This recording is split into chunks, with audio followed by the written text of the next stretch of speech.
ئەو کاتتان باش هاوڕێیان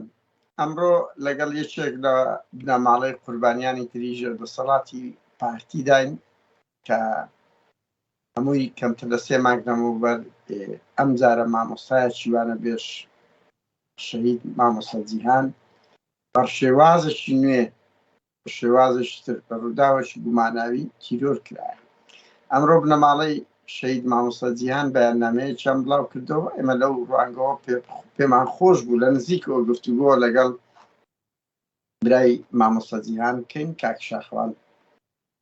تەها لەم بارەوە کاک شاخەوان بەخێر بێ. زۆر سپاس کاک قادرجان، زۆر سپاسی ئێوە ئەکەم، سپاسی هەموو ئەو خەڵکە ئەکەم کە هاوخەمی ئێمەن، هاوخەمی کەسوکاری مامۆستا جیهانن. بەڵێ زۆر سپاس. کاک شاخەوان ئێوە ئەوڕۆ بەیاننامەیەکتان دەرکردووە، گومانەکان زۆر لەسەر حکوومەتی هەرێم دەردەکەن، کۆمەڵێک خاڵتان ئەژمار کردووە. یعنی ئەو خاڵانەدان لە چیوە بوو کە سەرەتا وتیان حکوومەتی هەرێم وا گومان دەکاتن لە پێی ئەو زانیاریانە و ئەوە ئەمنیش دیارەکەم نەگەیشێتی مامۆستایان کرد کە کێشەیەکی کۆمەڵاتی بەس ئێوە یعنی کۆمەڵێک خاڵی گرنگتان ئاماژە پێکردی کە تیرۆری سیاسیە. بەڕاستی کاک قادر ئێمەش وەکو خانەوادەی مامۆستا جیهان سەرەتا حکمی ئەوەی لە کوردستان دوورین و زۆر تێکەڵی سیاست نین، ئێمە لە دوورەوە شتەکان بۆ ئێمە ڕوون نەبوو، سەرەتاوامان دەزانی کێشەیەکی کۆمەڵایەتیە، بەڵام کاتێک کە گەڕاینەوە سەبر بە دوواداچوونمان کرد بۆ ڕووداوەکان. بەڕاستی ئەو ڕووداوەی مردنی مامۆستا جیهان زۆر گوماناویە، یعنی لە هەموو لایەکەوە بیری لێ بکەیەوە ڕووداوەکان یەک ناگریتەوە. ئەو قسانەی کە دەسەڵاتدارانی هەرێمی کوردستان وەکو ڕووکردنەوە بە کەسوکاری مامۆستا جیهانیان داوە بە هیچ شێوەیەک یەکتر ناگرێتەوە. زیاتر ڕووداوەکەی مامۆستا جیهان ئەچێتەوە سەرەوەی کە کوژرا بێت و تیرۆر کرا بێت. ئەو خاڵانە چیە کە گومان دەکەن؟ هەسە ئێوە کۆمەڵێک خاڵتان کردووە، ینی حکوومەتی هەرێم ئەڵێ تا ئێستا تەحقیقمان تەواو نەبووە، بەڵام ئێوە کۆمەڵێک خاڵتان گوتووە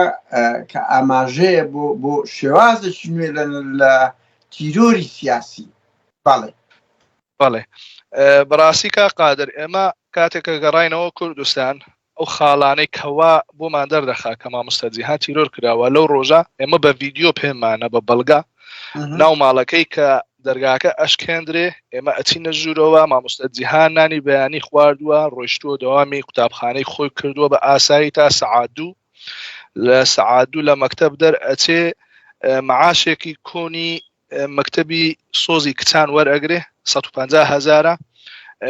ئەگەڕێتەوە بازاڕی ئەکا، شتەکانی نەخستۆتە ناو سەلاجە بە بەڵگە بە ڤیدیۆ لە لامانە و جلەکانی لە غەسالەیە، ماڵێکی ڕێک و پێک، تەنانەت فەقیرە بەیانەکەی نانی خواردو و قاپەکان پێڕانە گەیشتووە بیشوە لە بەردەوامی مەکتەب. ئەوە یەکێک لە خاڵە هەرە گرنگەکان و سەبارەت مامۆستا جیهان سایقێکی زۆر خراپە بە هیچ شێوەیەک. ئێمە وەکو کەسوکاری مامۆستا جیهان لەوە زۆر ئاگامان لە مامۆستا جیهانە، بە هیچ شێوەیەک لە ناو شاری هەولێر ناچێتە دەرەوەی شار، ئەترسێت، زۆر ترسنۆکە بۆ سایقێکی باشش نییە. تەنانەت بۆ کەرکووک لەگەڵ لایکم بە تەکسی ڕۆشتون، بۆ خوازبێنی برایەکەم لە سلێمانی برادێکی خۆم و خێزانەکەی لەگەڵیان ڕۆشتون لەگەڵ لایکم و جیهان. دڵی خۆش بووە، جلوبەرگی کوردی بۆ خۆی و خوشکەکانی ئامادە کرد بوو، ئامادەکاری بۆ زەواجی برایەکەمی ئەکرد. ئەوە دوو لەو خاڵە هەر گرنگانەی کە دەری دەخە مامۆستا جیهان، یعنی کەسێکی ئەوەندە بێزەمیر نییە ئێمە بخاتە عائیلەی ئێمە بخاتە ناو کێشەیەکی واوە کە ئێمە بەتەمای حەفلەین، بەتەمای ئەوەین بینەوە هەمومان. ئەو دڵی خۆش بوو بەو ئەخبارە. و خاڵێکی تر بەڕاستی من ڕۆیشتم بۆ شوێن ڕووداوەکە کاک قادر، ئەو شوێنەی کە سیاری جیهان وەرگەڕێنراوە، بەڕاستی شوێنەکەی ئەوە نییە سیارەکە وەربگەڕێ، چکە جادەکە زۆر عەدلە. خودی هەردوو جەنازەی تێدا، ئەرێ وڵا هەردوو تێدا مایە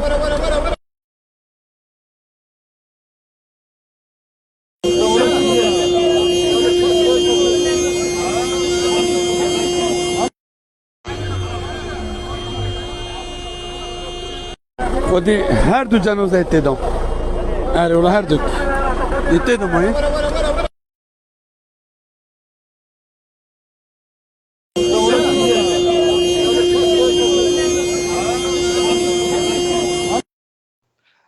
انشاءالله لە ڕۆژانی داهاتوو من ئەو شتانە هەموو بە بەڵگە بۆ خەڵکی کوردستان ئەخەمە ڕوو بەڵام من نامەوێت جارێ پەلە بکەم جیهان من ئەو ڕێگایان بینی بەڕاستی ڕێگایەکی زۆر سەختە بۆ وەکو سیارەیەکی مامۆستا جیهان کە زۆر بچووکە مامۆستا جیهان سایقێکی وابێ بە زەحمت دەگاتە شوێنێکی وا و تەنانەت شوێنەکەش هەڕەمەچی نییە دەستنیشان کراوە انشاءالله لە ڕۆژانی داهاتوو ئەو شتانە هەموو ئەسەلمێنن زۆر شتی تر هەیە من نامەوێت ئێستا باسی بکەم بەڵام زۆر وەکو بەڵگەی زۆر بەهێز ئەتوانین بەکاری بێنین و بسەلمێنرێت کە فعلا 100% مامۆستا جیهان تیرۆ کراوە باشە حکوومەتی هەرێم لەو دوستێ مانگەی پۆلیس ئاسایش چ زانیاریشیان پێداون لە ئێوە بەنامەکە بە ئامۆژتان بۆ کردو هەتا هەموو کەرەسەکانی مامۆستا جیهان بردراوە و دەستە ناو فەیسبووکەکەی لە کاتێکدا مۆبایلی شکاوە بەداخەوە کاقادر بەڕاستی مامۆستا جیهان لە دوای 9 ڕۆژ وەفاتی ئاگامان لێ بوو زیاتر لە 2 هەفتە فەیسبووکەکەی ڕۆژانە ئەکتیڤ ئەبوو با بڵێن ئاپەکانی سۆشیال میدیای تر وەکو واتسئاپ و تەلێگرام و زۆربەی ئاپەکانی تر ئەکتیڤ ئەبوون دەهاتنە ناوی بە ناوی لێکۆڵینەوە ئێمە بە بەڵگە لە لامانە و ئەمەوێ ئەوەش بڵێم کا قادر من سەیرم بەوە هات بەڕێوەبەری مەرکە شورتەی بارزان نازانم ئەگە بەلاتانەوە ئاسایی بێناوەکەشی بڵێم ئاسایی لەڕووی ئەوەی لە خۆت وەکو ئەمنیەت و یاساییەوە بەڵێ بەڕێوەبەری مەرکە شورتەی بارزان سەرەتا کە فەیسبووکی جیهان ئەکتیڤ بوو پرسیارم لێ کرد پێی ڕاگەیاندین کە ئەوە ئەمە نینە تکایە بە دوواداچوونی بۆ بکەن هەر جارێک هاتە خەت ئاگادارمان بکەنەوە ئەوە یەکەم ڕۆژی ئەکتیڤبوونی مامۆستا جیهان بەڵام ڕۆژێک لە دوای ئەوەوە دیسا مامۆستا جیهان هاتەوە خەت ئاگادارمان کردنەوە ئیدی قسەکەی گۆڕا وتی کاکە ئەوە خۆمانن خەمتان نەبێ و نازانم چی دواییش بە تێپەڕبوونی چەند هەفتەیەک ئەم بەڕێوەبەرە ناوی ڕائید بەشیرە نەقل کرا بەڕاستی سیرمان پێدێ بۆ چی نەقل ئەکرێ کەسێکی نوێ دێ لە شوێنی دادەندرێ بە ناوی ئەرسەلان ئێمە زۆر پەیوەندیمان لەگەڵیان هەبوو هەوڵمان دەدا معلوماتیان لێ وەرەگرین زۆر سەبرمان کرد لەسەر ئەو قەزیە ئەوان پێیان وتوینە کە کامیرانەیە هەموو شتێکیان هەیە داوامان لێ کردوون بە ناوی مەحکەمە و لێکۆڵینەوە هیچ شتێک بە ئێمە نیشان نەدراوە و سەبارەت ئەوە نزیکەی 4 ڕۆژە کا قادر 5 ڕۆژە بێ خەبەرێکیان داوەتە محامیەکەی ئێمە بەگەگوایە وردە جلیکان لە ناو سیارەی مامۆستا جیهان دۆزراوەتەوە ئێمە ئەوە 3 مانگەوە بۆ 3 مانگ ئەڕوات بە هیچ شێوەیەک ئەو معلوماتە بە ئێمە نەدراوە خێرە لە دوای 2 مانگ و نیو زیاتر اینجا دێن باسی جلیکان ئەکەن منش بەڕاستی لە یەکەم ڕۆژی ئیفادەمەوە پێیانم وتووە ئەبێ کامیرەکان زۆر بە جوانی لە کاتی مامۆستا جیهان لە مەکتەب دەرئەچێ هەتا دەگاتە منتقەی بلۆ بارزان ئەبێ بۆ خەڵکی ئێمە و دەستکاری مامۆستا جیهان و خەڵکی کوردستان ڕوون بکرێتەوە لەبەرەوەی ئەم مەوزوعە هەموو خەڵکی کوردستان باسی لێوەکە معقول نییە ئەوە خەریکە بۆ 3 مانگ ئەڕوات ئەو مەوزوعە هەر بەو شێوەیە بمنێتەوە هەوڵ بدەن بێدەنجی بکەن ئیتر قەزیەکە کۆنتر بکەن لە بەرچاوی خەڵک لە بیری خەڵک ببەنەوە ئێمە بە هیچ شێوەیەک رازی نینە و دڵنیاشان دەکەینەوە کە زۆر بە جددی ئیش لەسەر ئەو کەیسە ئەکەین لێرە لە ئەمریکا کاک شاخوان ئێوە چۆن ینی ئایا ئاسایش کۆکو گوتت مۆبایلەکەی سوتایە لە ناو وەنیا مۆبایلەکەی ناتواندرێ بکرێتەوە بکەیتە بەردەست ئەبێ کۆد و مەیلیان هەبێتن ئایا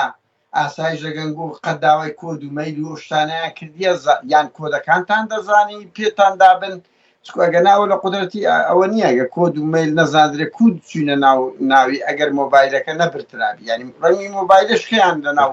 ئەوەیدا نابی بەڵێ خاستە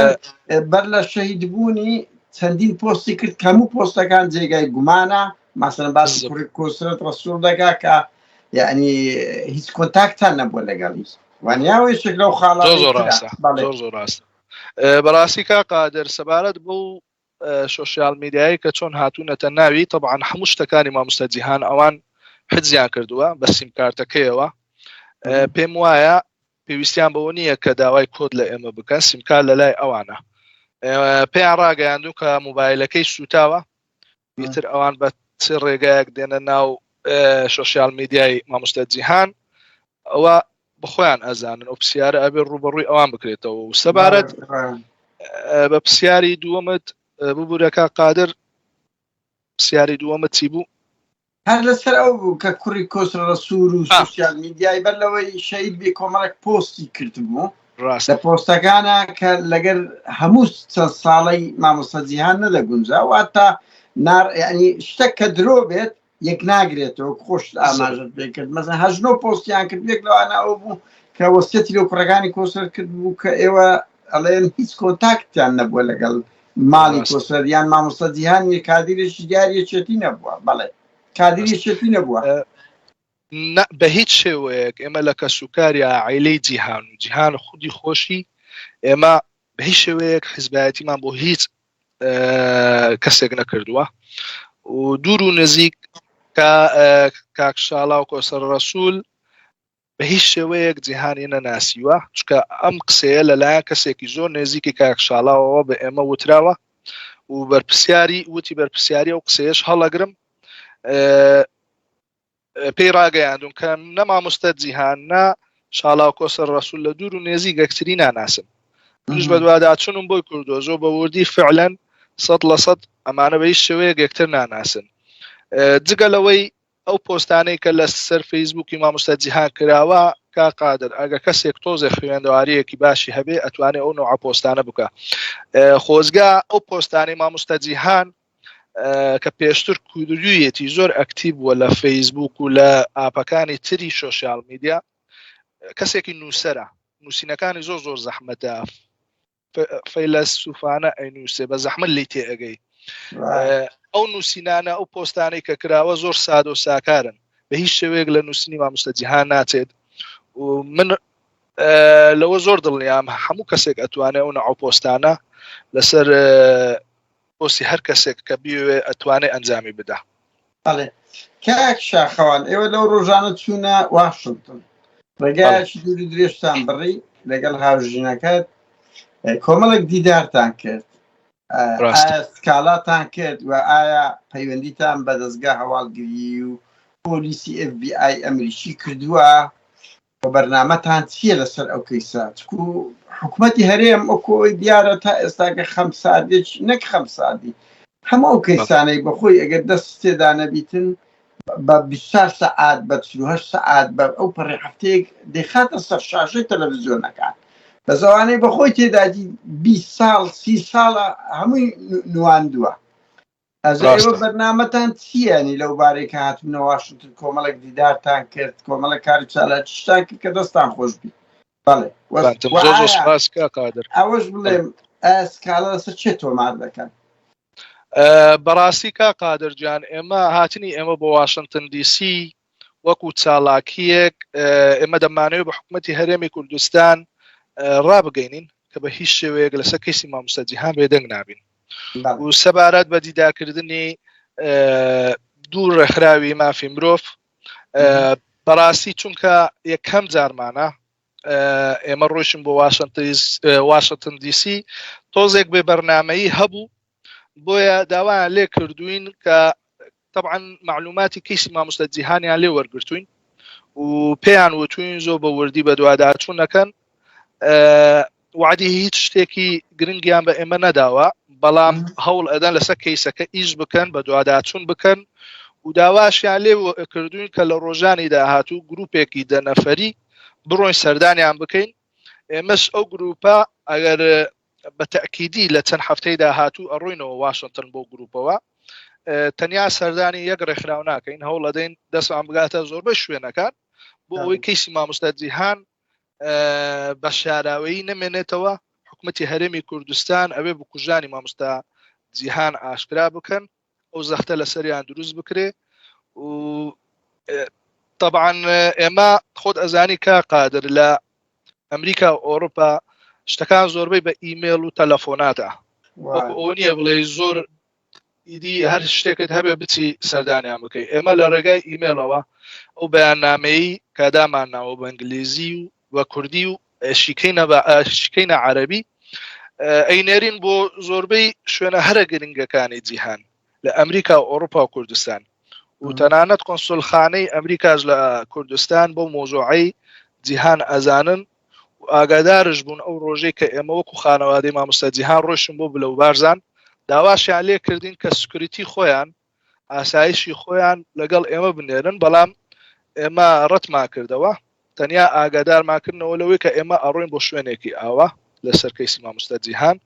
ئیتر هەموو لایەک زۆربەی خەڵک یعنی زۆربەی دام و دەستگا گرنگەکان تقریبا بە کەیسی مامۆستا جیهانیان زانیوە بەڵام ئەو بەیاننامەیە زۆر گرنگە بێ بۆ ئێمە کە بۆیان بڵاو بکەینەوە و بۆ ئەوەی خەڵک بە دوواداچوونی بۆ بکات لەسەر ئەو کەیسە.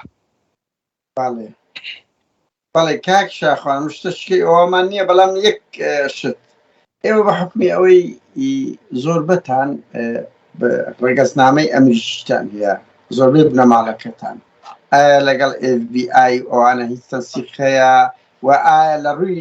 خاڵشکە بە دواتچوونی ئەوتان کردیە لە ڕووی یاساییەوە چەند دەتوانن لە ئەمریکاش سکاڵا لەسەر ئەو بەرپرسانەی پارتی بکەن کە ڕێگەزنامەی ئەمریکیان هەیە یان گرین کارتیان هەیە دەبێت ئەندێشتەیە لە ڕووی قانونیەوە بکونجێ تایبەتی کە مامۆستا جیهان بەداخۆ ڕێگەزنامەی ئەوروپیان ئەمریکی نییە کە ئەوە خاڵکی ئەوەیەتی ئێوە مەسەن لەگە سیناتۆرەکان مەسەن بەس دەکرێت لەگە حاڵەت سیناتۆر و کۆنگرسمان و ئەوانە قسە و باز بکەن کە ئێوە بنەماڵەیەکن هەمووتان ڕێگەزنامەی ئەمریکیتان هەیە کچەیە خوشکێکت لەوە بوو ئایا ئەو هەنگاوانەتان نایە؟ بەڵێ کاک قادر سەبارەت بە پرسیاری یەکەمت FBI طبعا